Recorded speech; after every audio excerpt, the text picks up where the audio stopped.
U.S. rights advocates launch hunger strike for Israel-Hamas ceasefire. Washington, D.C. State lawmakers and Palestinian rights supporters, joined by actor and progressive advocate Cynthia Nixon, have launched a 5-day hunger strike outside the White House to demand a ceasefire in Gaza.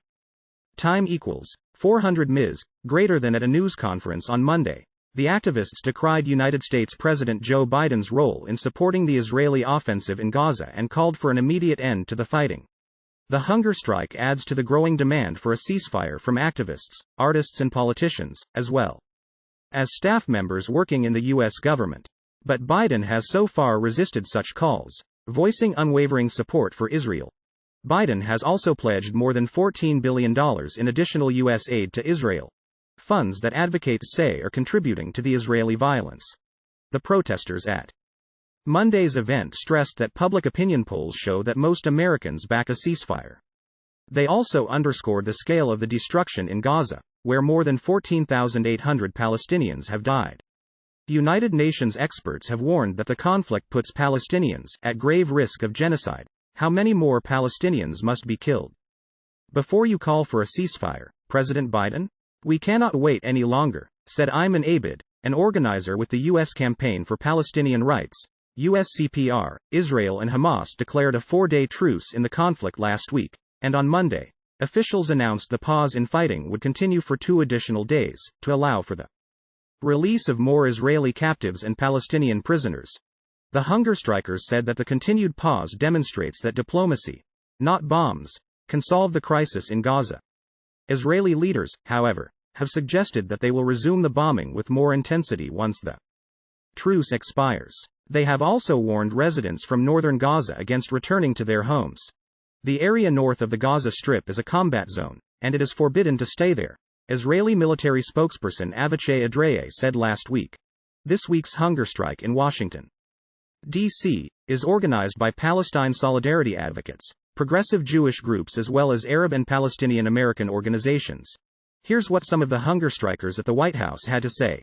Best known for her work in the TV series Sex and the City, Nixon used her speech at Monday's event to highlight the carnage in Gaza, including the killings of dozens of journalists and UN workers as well as the destruction of entire neighborhoods. Our president's seeming disregard for the incredible human toll Israel's far-right government is exacting on innocent civilians does not remotely reflect the desire of the overwhelming majority of Americans, she said.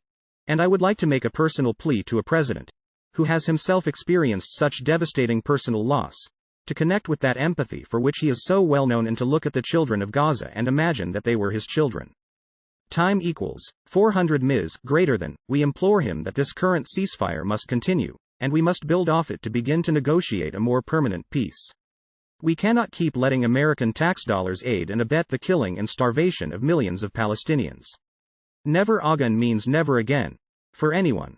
Wilson Anton, a Muslim American legislator from Biden's home state of Delaware, said that while she is anxious about abstaining from food for several days, her thoughts are with the people of Gaza who are experiencing a massacre with no choice or end in sight.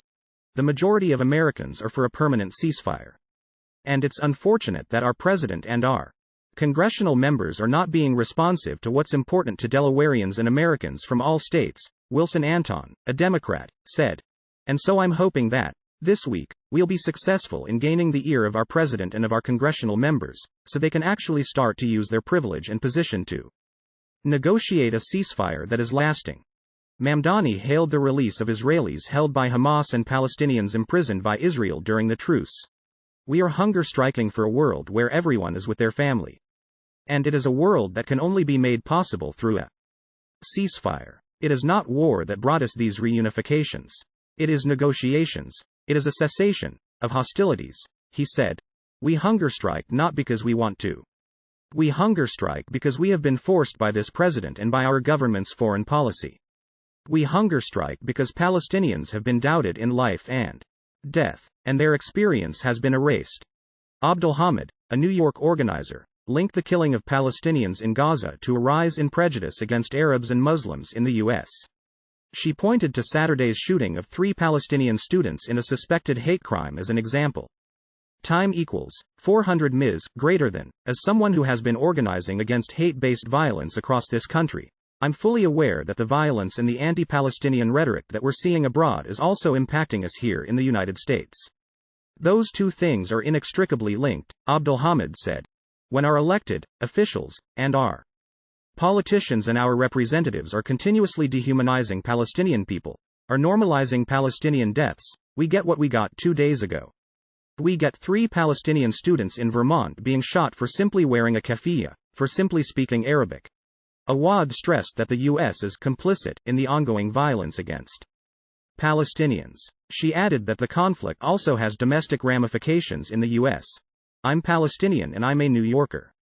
I'm an American and I'm a mother of a 16-month-old, and I'm on hunger strike to illustrate to our government just a sliver, a fragment of what Palestinians are enduring in Gaza every single day, Awad said. Time equals 400 ms greater than, I am on hunger strike to demand a permanent ceasefire and to say that we will continue to pressure our government in every way possible to get that permanent ceasefire because we are not just silent observers. We are complicit in what is happening in Palestine. We are on hunger strike because what's happening in Gaza is not something far away that we have nothing to do with. It has real impacts on our lives here in the U.S.